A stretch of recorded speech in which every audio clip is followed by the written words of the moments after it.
Henceforth, I ask not good fortune, I myself am good fortune. Henceforth, I whimper no more, postpone no more, need nothing. Done with indoor complaints, libraries, querulous criticism, strong and content, I travel the open road. These lines are taken from the poem Song of the Open Road, written by Walt Whitman. ये video Karnataka का हमारा आखिरी episode है। इसमें हम आपको 2 जगह लेकर जाएंगे, जिसमें से पहली है Gokarna. It is the mixture of 2 states. सबसे पहले हम बात करेंगे कि गोकर्णा का नाम गोकर्णा पड़ा कैसे। तो इसके पीछे 2 स्टोरीज हैं, एक माइथोलॉजिकल और एक अपनी मॉडर्न कहानी। शुरुआत करते हैं माइथोलॉजिकल वन से। ऐसा माना जाता है कि पौराणिक काल में जब भगवान ब्रह्मा ने भगवान शिव को श्राप देकर पाताल लोक भेज दिया था, तो यही वो जगह है जहां भगवान शिव एक गाय के कान से प्रकट हुए थे।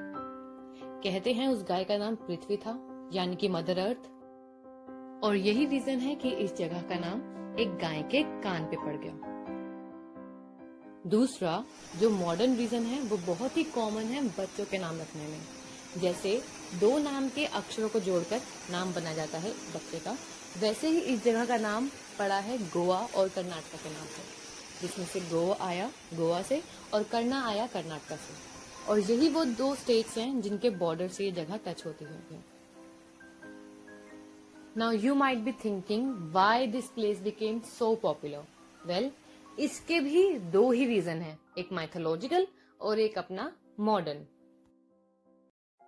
हमारी पहली माइथोलॉजिकल कहानी ये है कि जब रावण भगवान शिव के आशीर्वाद से लाई शिवलिंग को लंका लेकर जा रहे थे, तो इसी जगह भगवान विष्णु और भगवान गणेश ने एक खेल रचाकर रावण के हाथ से वो शिवलिंग जमीन पर रखवाया था।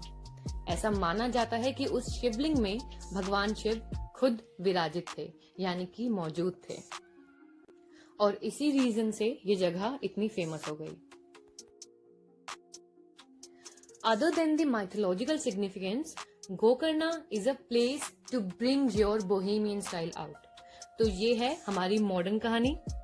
ऐसा माना जाता है कि जब हिप्पीज एक ऐसी जगह की तलाश कर रहे थे जो गोवा से कम एक्सपेंसिव और ज्यादा रिलैक्सिंग हो, तब उन्होंने ये जगह डिस्कवर करी, और तभी से ये एक फेमस टूरिस्ट डेस्टिनेशन में काउंट होने लगी।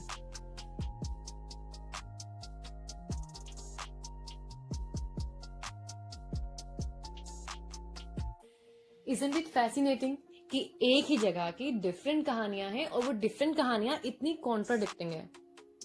खैर, सानू की आपा चलदे हां अपनी दूजी डेस्टिनेशन पे।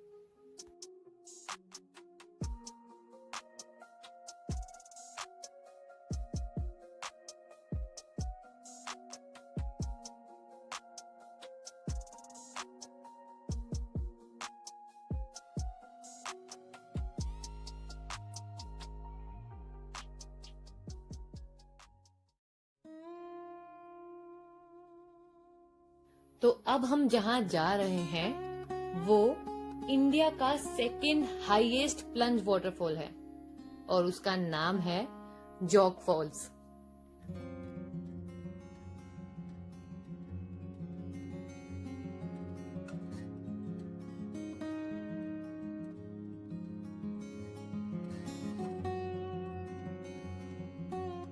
Basically, Jog Falls is a combination of 4 falls named Raja, Rani, Roarer and Rocket.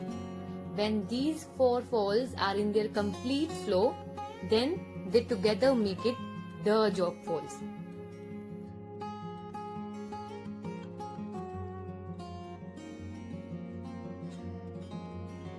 This magnificent waterfall powers one of the largest hydroelectric stations in India, which has been operational since 1948. अब आप सोच रहे होंगे कि मैं ये आपको क्यों बता रही हूँ, क्योंकि ये ट्रैवलिंग से रिलेटेड तो है ही नहीं, लेकिन I just want you to realise कि इस फॉल का करंट कितना तेज है।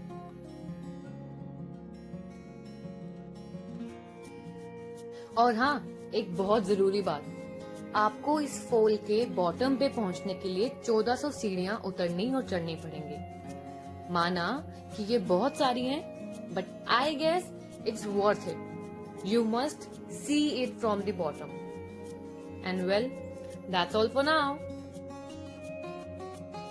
So we end our Karnataka series here with some pictures and hope you have liked it. Have a good day.